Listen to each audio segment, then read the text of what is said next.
So Daniel Penny, the Marine Corps veteran who subdued the violent and threatening homeless person Jordan Neely, has been officially charged by DA Alvin Bragg, this was not due to an indictment, with second-degree manslaughter. If convicted, he faces about 15 years for these charges, and the reaction to this, plus the analysis that you're getting from many in the left-wing media, is absolutely absurd and ridiculous, and of course, ignores the overwhelming political bias that has gone into this case. But before we get into that, this video is sponsored, so let me toss it to the sponsor, then we'll bring it back over here, and we'll discuss this whole thing on the other side. The 2023 crisis is upon us. The Wall Street Journal is warning that the banking failures you're seeing are going to have serious negative impacts on the average American. Morgan Stanley is warning of a possible crash in the real estate market, a la 2008, if not worse. At the same time, Wells Fargo believes that precious metals are in a super cycle and it's possible for gold to hit $3,000 an ounce. All this is happening while the Fed has less and less tools in order to deal with it. What are they going to do? Raise interest rates again? We're seeing how that's causing all kinds of problems in all different sectors. What you need to do right now is begin to hedge against potential disaster. If you go to National Gold Group or call them at 866-826 2603 and mention my channel, you'll be connected with their all-world American-based customer service, and they will go over your options and tell you about potential fee waivers with qualifying transfers into a precious metal IRA. It is beholden on you to protect your own future, so please call National Gold Group at 866-826-2603 and get started today. There is always a risk with any investment, nothing is guaranteed, and prior performance does not necessarily predict future outcome. Here in New York, a Marine veteran has turned himself in for the killing of a man on the subway in front of multiple witnesses. Jordan Neely died after Daniel Penny put him in a chokehold after witnesses said he behaved erratically. So as you can see by the Perp Walk, Daniel Penny was in fact charged. He was released after submitting himself for surrender on those charges, and he will be tried in the future for, as I said in the beginning, second-degree manslaughter. Now, we're going to talk about that charge in just a moment, but I just want to point out that I predicted on this channel that not only would Daniel Penny definitely be charged by District Attorney Alvin Bragg, not by a grand jury, but I also pointed out that the black and or potentially Hispanic or maybe some kind of Italian would also not face charges, because I knew that the entire motivation, the impetus behind this, was in fact to go after a white person for stepping up to defend people from a dangerous black homeless person. This was all racially motivated, and as I talked about on social media, if you'll recall, in the Ahmaud Arbery case, they actually convicted the man and sentenced him to life who filmed the shooting from 100 feet away. Now, this was due to the fact that he participated in what is called a felony murder, because he participated in the initial attempt to stop Arbery, which was previous, and thus they said that incident carried over. It was all part of one incident, and they were able to secure a life conviction. However, they're now arguing that Penny is guilty of manslaughter due to the chokehold, but they have not submitted any charges for the black person that you could see on the video, or the Hispanic person that were holding down his arms and or legs during the restraint, inarguably aiding in the chokehold of this person, and inarguably they should be held responsible by the logic of the district attorney for this death. Yet they're not doing so because, again, it's about charging a white person, not about pursuing justice or having any consistent standard. Never forget about it. Penny is expected to face second-degree manslaughter charges at his arraignment. Lilia Luciano is at the courthouse. Lilia, good morning. Now, as for second-degree manslaughter, this is the recklessly causing of death of another person,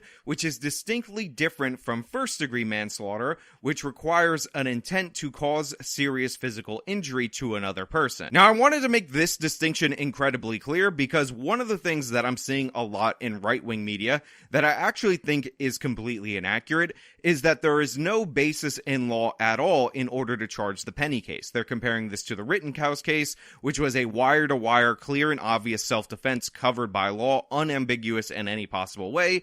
And in reality, it's actually a bit more ambiguous in this instance. They're essentially saying that, yes, he was trying to restrain him. We all understand that. he may or may not have cause to initiate that restraint, but he was reckless in the manner in which he restrained him, and thus that resulted in his death. Thus, he's facing the second-degree manslaughter charges. And again, there is a reasonable case that you can make for this prosecution. However, what I'm more annoyed by is the fact that this is a politically minded prosecution. This isn't the idea that the police thought it was this way in the beginning, that the evidence showed it was clearly this way from the jump. Thus, they pursued charges and will work it out in a trial. This is District Attorney Alvin Bragg saying that one person of the three that we could see on video participating in this supposedly reckless behavior by the sole dint of the color of his skin is guilty of this second-degree manslaughter. Thus, he's going to bring the charges personally and not even wait for it to go to a grand jury. So, obviously, I actually do think you could make a case against Penny. It is not so open and shut. However, I am of the belief that this is covered in terms of self-defense and defense of others, because he did not use unnecessary force in order to restrain him, and he just died as a result of a justified use of force against this homeless person. And by the way, we actually have more testimony from more of the witnesses saying that the homeless person, Jordan Neely, was actually saying that he was going to kill multiple people. Heroism or vigilantism? The video shows 3 strap hangers subduing the 30-year-old man after witness Juan Alberto Vasquez says he got on the northbound F train and began acting aggressively, threatening riders. Law enforcement sources with knowledge of the case confirm his account, saying according to a witness, the man began shouting, quote, "I want food. I'm not taking no for an answer. I'm ready to go back to jail, and I'll hurt anyone on this train." The man got on the subway car and began to say a somewhat aggressive speech, saying that he was hungry, he was thirsty, and he didn't care about anything. He didn't care about going to jail, that he didn't care that he gets a big life sentence, and it doesn't matter if he died. Now, I've already showed you that local news segment in my previous coverage, but we have additional testimony from a 64-year-old woman who said that he was threatening to kill passengers on the train, and it wasn't until that moment that the Marine decided to step up and intervene in this situation. Now, I've seen a lot of people in the bad faith left-wing category that just want to pretend that the homeless person is the victim of systemic structures and racism and capitalism, and oh my god, he used to impersonate Michael Jackson over 10 years ago, so he's obviously an innocent angel. Make the case that the right wing is somehow being hypocritical because they say they're for free speech, yet they're saying that his words somehow constituted him being justifiably killed. Now, to explain that, I have to break it down in 2 ways. Number one, if you're talking about imminent threats of violence, imminent threats of harm, no, those are not regular protected freedom of speech words. Those are what are considered fighting words. And yes, if somebody is threatening to kill somebody in the moment,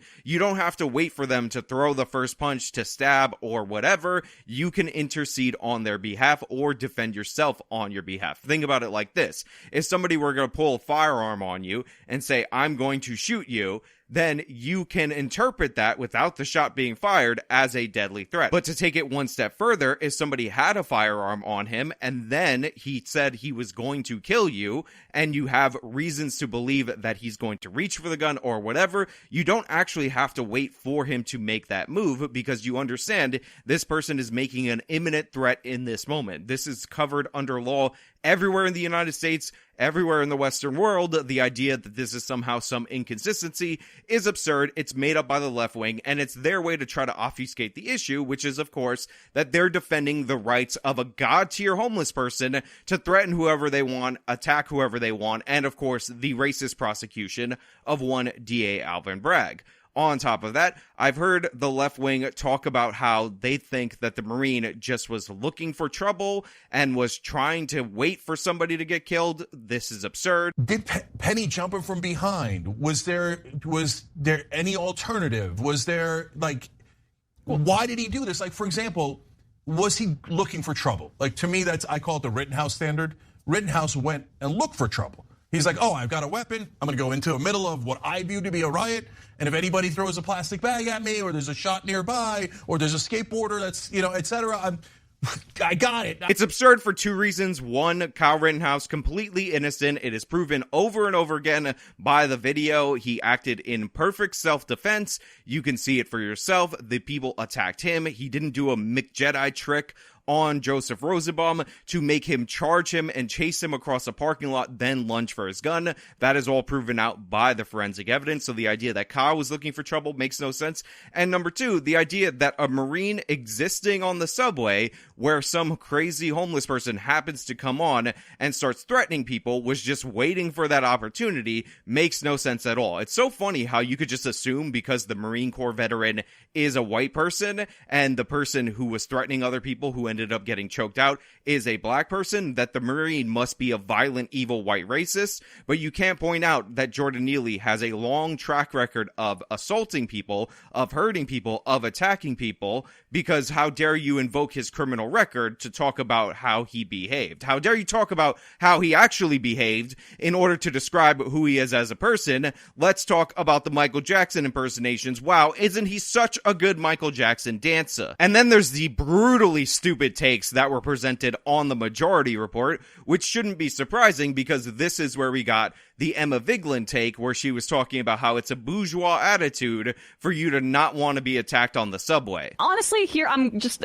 this is what triggers them about not Sam saying this, not Matt saying this, not other people saying this, right? It cut you out, I think. Yeah.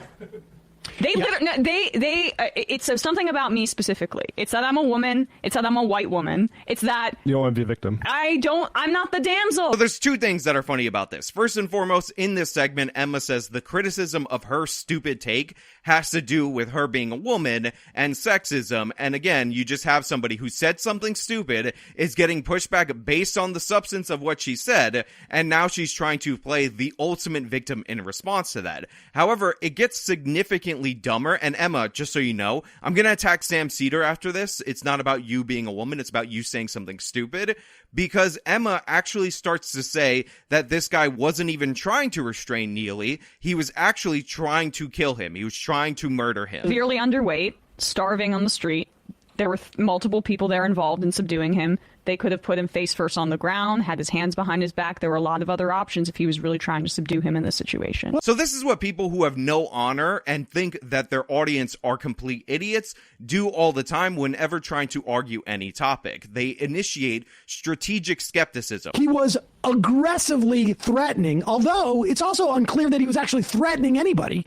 He was just acting in a way that was scary. Whenever the facts, even if they're supported overwhelmingly by the testimony and the evidence, cut the other way against your position, you start treating that with ambiguity and skepticism. So they minimize everything that was alleged that Neely said. They minimize the fact that there were 30 witnesses on the train. They spoke to the police. The police got their sentiment from what went on. Almost all of them, if not all of them, seem to support the Marine and the two others who participated in this restraint. And they say, oh, well, you know, that didn't happen. He was just hungry. He was just like, I'm so hungry. I'm so underweight. I used to impersonate Michael Jackson before, but I'm just sad. And he wasn't threatening anybody.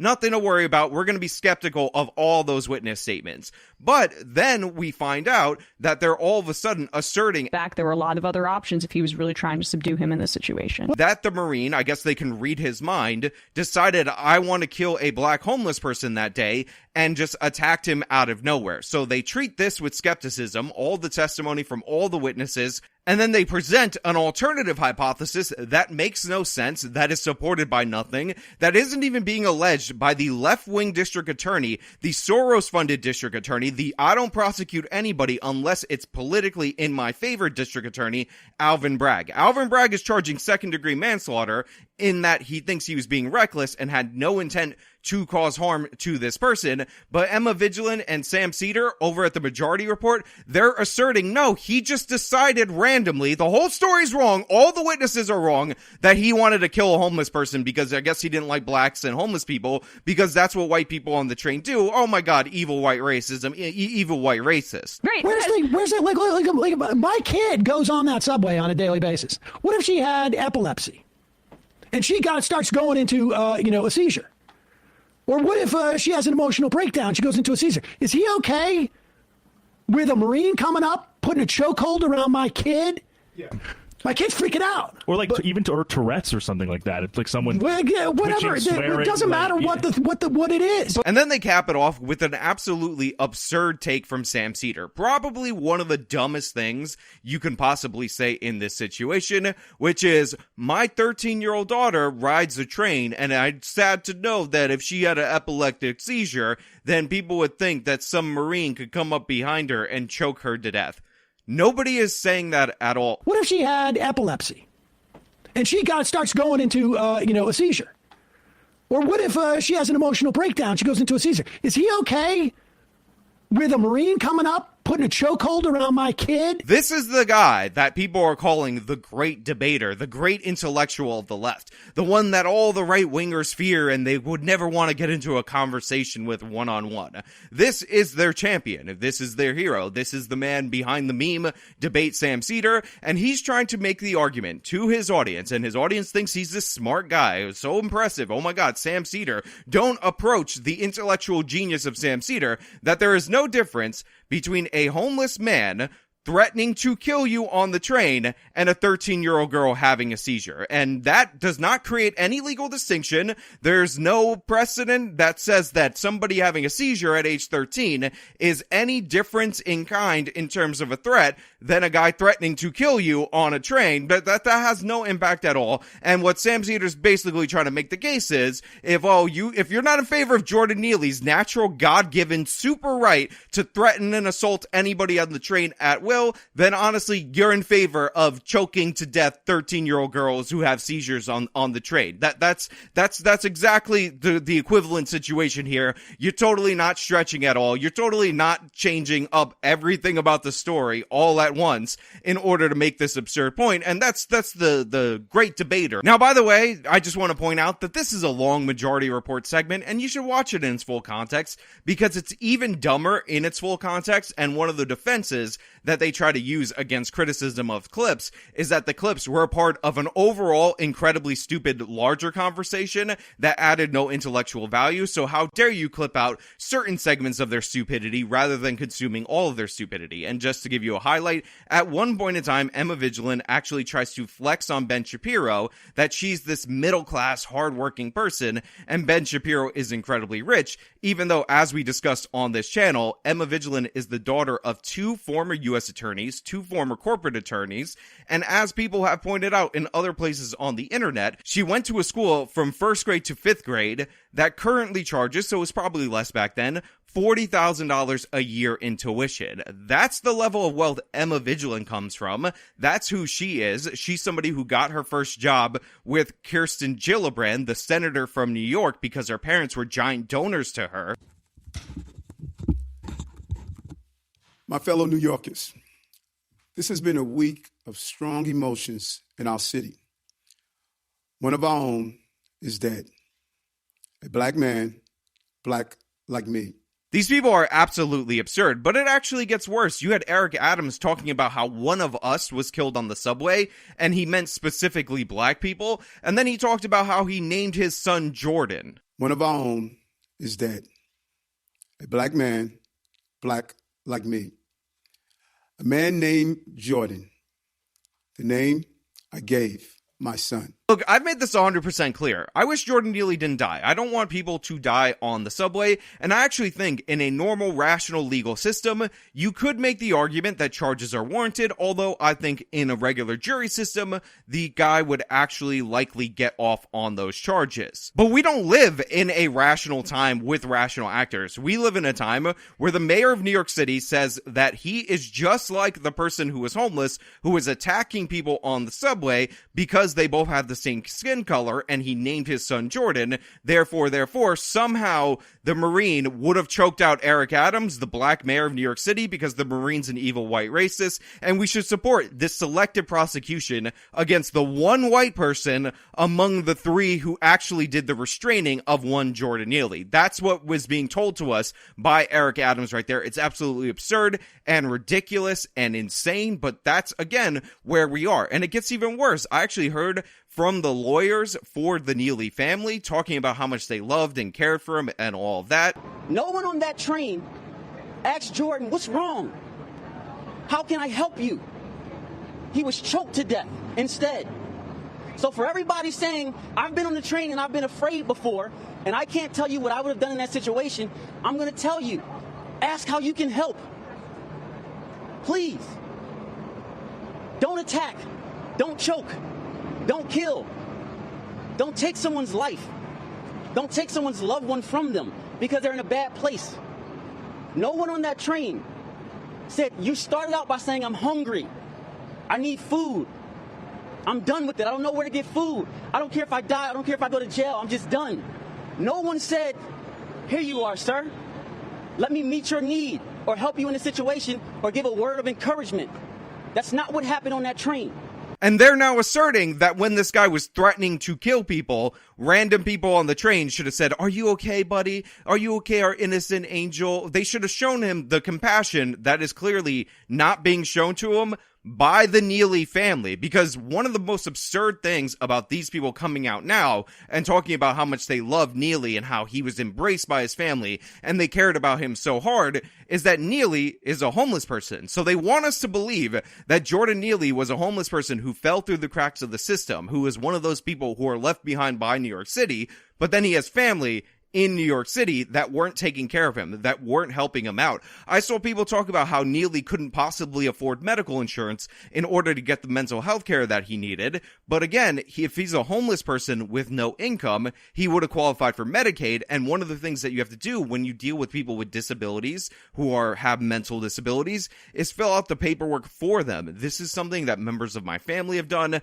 members of my fiance's family have done, because this is what happens when you have people that actually care when they're alive about their mentally ill family members. So the family, absolutely scumbag. This is so ridiculous. Total cash grab. They're going to file a suit against the MTA, then a wrongful death suit against Penny. Make no mistake about it, because all of a sudden, the guy that they let live on the streets, the guy that they didn't care about, was loved and he was just embraced by the community. And oh my God, the evil white racism went and attacked him. Look, jury selection is absolutely key in this scenario, but I also want to point out that one of the advantages Bragg has in this instance with not charging the other two people that participated in this supposed second-degree manslaughter is the fact that those two individuals are unlikely to testify on behalf of Penny because they could easily be charged, and Bragg is likely not going to offer them an immunity deal. So we're in a situation where Bragg is actually strategically cutting off two key witnesses for the defense, because anything they testify to in trial is going to be stuff that could be used against them in a potential trial against them, and according to the Fifth Amendment, they have a right to not testify against themselves. So we're going to have a scenario where Bragg is trying to rig the system in order to go after this white person specifically. You can see the signs of this. This was actually something that existed in the Chauvin case. If you'll remember, the guy who was with George Floyd was actually his drug dealer and friend, and they wanted this guy to testify, but he couldn't testify because under under Minnesota law, you could be charged with third-degree murder if it is proven that you gave somebody drugs and then that person died from the drugs, which was the defense of the Chauvin team. However, they couldn't put it on because they didn't offer an immunity deal to that person just to cut down the defense's ability to operate in that case. Also, I just want to point out, all the people that are comparing the holding down or assisting in the holding down to the Officer Derek Chauvin case, the reason that's an inaccurate comparison is because that is not like the Arbery case where it's you aided in the crime that resulted in this person's death. That's an instance where as a police officer, you technically have a responsibility to intervene in another officer's civil rights violation, and that's why they were comparable. That's why I didn't bring it up, and that's also why Officer Tao, the guy who did crowd control, was also convicted in that. It wasn't about assisting in the hold, it was about not intervening on behalf of what was later deemed to be a civil rights violation of one George Floyd. So that comparison gets floated around a lot. I just wanted to delineate the difference from that because we try to be accurate on this channel, but I want to know what you guys think down in the comments of this video. Now, I am of the belief that Penny will actually be found not guilty by a jury of his peers, because if you get people that actually live and work in New York City that actually take the train on that jury, they're not going to to be on his side. The fringe minority of idiots who jumped on the tracks, these are college-age kids who have no connection with the real world, or brain-dead political activists who were born with a silver spoon squarely inside their mouth that are on the side of this person. But you get some hardworking people there, you get people who actually take the train, and the overall sentiment in New York City is definitely not in favor of this, because this is the ideology of the elite. This idea that the homeless people are this sacred, superior class of people with extra rights, the God-given natural right to threaten whoever they want on the subway, attack somebody repeatedly, not get held in jail throughout this whole period of time, which, by the way, had he been held in jail, he would be alive at this period of time. And yeah, that's just something that you got to deal with. And when you citizens step up, then you're done. But those are just my thoughts. Let me know your thoughts down in the comments below. If you like the video, show them by leaving a like, subscribe for more content, follow me on all my social medias, support me via the support links in the description of this video. This has been me talking about the charging of Daniel Penny. Till next time.